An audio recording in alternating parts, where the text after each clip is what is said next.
kami magkaibigan. Nagkakilala lang kami dahil naging running mate kami.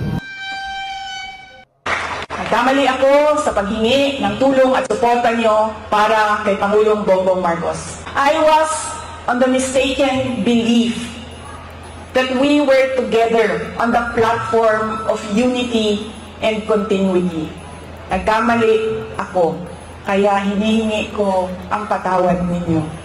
Friendship over na ang presidente at ang vice-presidente? Eh, diba ang sabi nila noon? Sa tingin ko ay magkaibigan pa rin kami. Si Pangulong Bongbong Marcos. Oops! Hindi lang yon. I have just officially designated myself as your self-appointed official BFF. So, kahit sorry na lang, sayot mo sa gusto mo, I'm still your #1 fan. How would you describe your relationship with the Duterte family currently? It's complicated. But if you ask about the one, of course, that I have the most contact with is Inday Sara.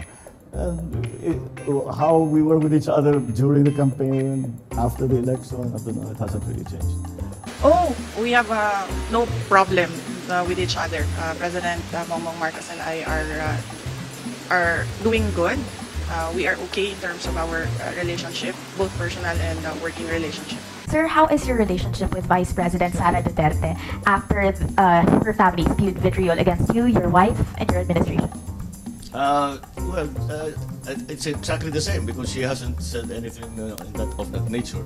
And wala naman siyang sinasabi na ganyang klase. So, hindi naman nagbabago.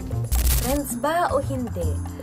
Nangyari na sa unity at prosperity na ipinangako ninyo. Mag-usap nga kayo?